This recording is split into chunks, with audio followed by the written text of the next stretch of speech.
We're joined now by political strategist Joe Tanner and political editor of the Daily Mirror, John Stevens. We'll come to you both soon, because we're first joined by war journalist John Sweeney, who you will know and recognise has been covering the war in Ukraine. He joins us live from Kyiv. John Sweeney, it's a real privilege to have you on, because I think you're the best person to talk about this situation. Do you believe what we are seeing, first of all? I know it's a crazy question to ask, because you never know what to believe these days when it comes to Russia. But do you believe that the head of the Wagner army, as such, is dead? Fingers crossed. Hey, fingers crossed. So the moment I heard last night, I was in a restaurant and I ordered a Prigozhin burger, and the waiter said immediately, "Are you sure he's dead?" And one of my Ukrainian friends texted me to say, "I think he's in Argentina wearing a wig." And Prigozhin has got previous for this. In 2019, he was supposed to be on a plane in the Congo. It crashed, and it turned out that Prigozhin wasn't on the plane. So you have to worry a little about this. He's kind of like a vampire. Are we really sure he's dead?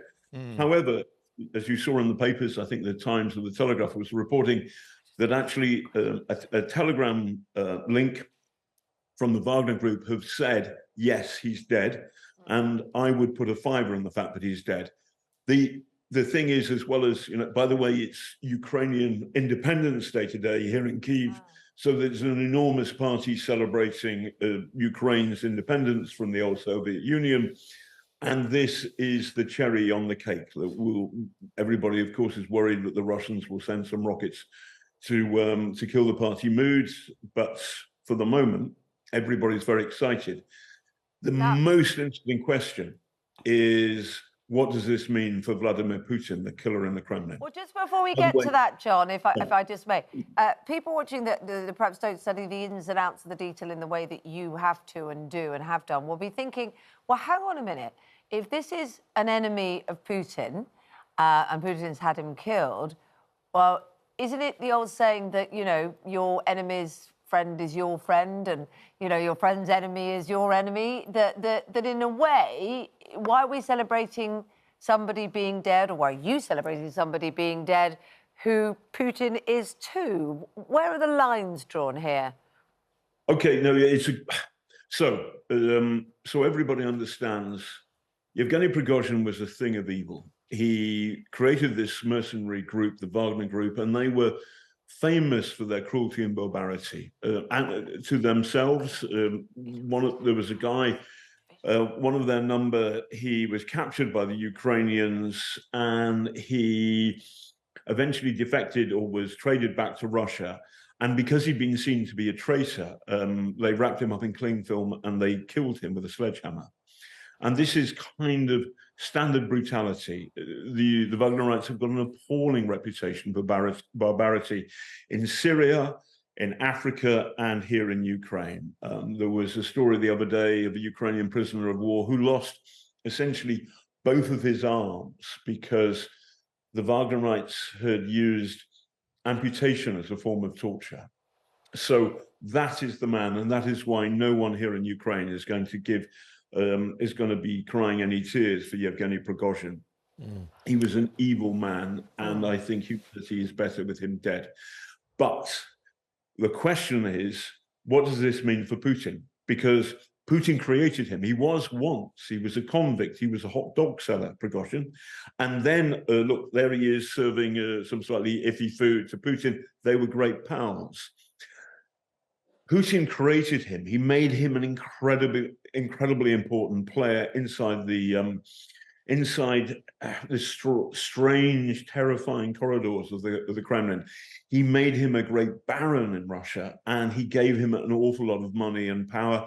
And it was only with Putin's permission that the Wagnerites became so powerful, almost like an alternative to the Ministry of Defense. And then this Baron Prigozhin became too big for his boots. And a couple of months ago, actually literally 2 months ago to the day, he launched a coup or a mutiny against Putin. And Putin called this treason.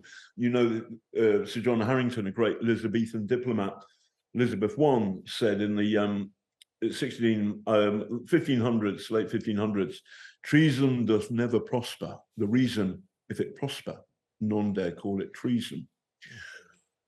Just about 100 miles short of Moscow, Prigozhin calls it off. And the moment he did that, I'm afraid to say, I predicted that he's going to die. And I said, if I'm Prigozhin, I wouldn't drink the wrong kind of tea, I wouldn't go near a window, and I wouldn't get in a plane. He did one of those three things. He got in the plane. It looks as though the plane was shot down by Russian air defense. There's no doubt in my mind that because of this mutiny, that he was on Putin's kill list, and Putin has got a long history. But John, that's the thing, though. Like you say, he's he disappeared, or we think he's been in Africa for the last sort of 2 months. But he would know the risks of getting on a plane and flying over that airspace, wouldn't he? Well, listen, if I was him, I'd actually be more wary about getting on a plane in Africa, because things fall out of the sky more often, theoretically, in Africa than they do in Russia. But at the same time, he's still like this is like a Bond movie or a Godfather movie, where somebody who has challenged the boss is still alive. And the man the underboss has still got to go about his functions, because the people underneath him are watching him like a hawk. Has he lost it? Is he scared? So you've still got to, you've still got to get on a plane, you've got to get off a plane, you've still got to meet your people, you've still got to present a presence. And at the same time, he's got a target on his head. Just quickly, John, what does this mean for the bigger picture, of course, what's happening in Ukraine and the war in Ukraine? You're there in Kyiv at the moment. Does this change the situation in any way? Adil, it cheers everybody here up. Because it looks as though the Russians are fighting amongst themselves like rats in a sack. And so things have been a bit bleak here the last couple of months because the counteroffensive have been very slow. The latest on that is it's slow, but it's working. And the Ukrainians are taking maybe 500 meters a day. They're doing better, and they're winning the artillery duel, I think, but it's very, very slow. So something like this, it tells the world yet again that there is something deeply wrong with the way Vladimir Putin runs Russia, the way the Russian boyars, the Russian nobles, the Russian barons kind of fawn in front of him, and then when they challenge him, they end up dead. It tells you something true about Russia. And so I think people here are optimistic. We'll wait and see whether the Russians send rockets to kill to try and ruin the mood of Independence Day here. But the mood in Kyiv, I have to say, this morning is rather good. OK. John Sweeney, thanks very much for joining us. Or as my auntie affectionately refers to you as the man with the hat. Yeah. Yes, I love the man with the hat. Powerful thing. Yeah. Amazing. Thank you, John. It is fascinating. Let's come to Joe and John here. I mean, fascinating and terrifying. Yes, in equal measure, as John alluded to there, we've all watched the Bond movies as we were growing up as kids. And we thought, no, this doesn't happen, really. And, there was... I remember debates back then going, we're painting the Russians to be really quite evil and the world to be quite monsters. It's playing out in front of us. Now we've got access to social media. We get to see things a little bit more quickly. We get to see what's going on. And the what next is really scary, because what happens to all these people that were marching to Moscow and that were part of that coup that then didn't happen, if they then feel their leader, and I think the deputy as well is supposed to have been on that plane. We've got that question, so what do this mob then do? But then you've also got the other question of, has this guy actually pulled off some sort of amazing double bluff, which would be the big twist in the Bond film, where he's actually off stroking a cat somewhere and he's, planning a new life? We actually don't know, either options are quite scary. I wonder what, UK intelligence services look at this now, because, we are in a war with Putin, whether we like it or not. I'm sure they are. And we see that he's capable of doing this to somebody who was once his friend.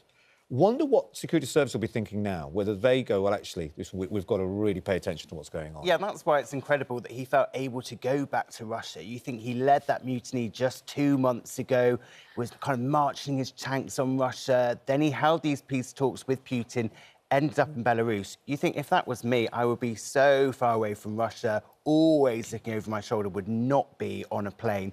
But as just Joe says, with everything with Russia, you have to ask, is everything as it seems?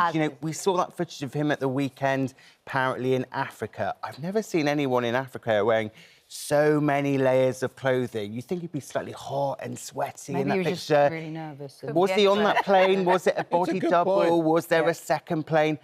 How long is it before someone goes on holiday, is on a beach somewhere, sees some slightly overweight older man and thinks, hang on a minute, is that Prigozhin? It's going to be like Elvis spots, isn't it? But on a dangerous man to be out there. terrifying level. Scary bit. Well, look, it is so extraordinary that you end up almost laughing at the insanity, but it's terrifying.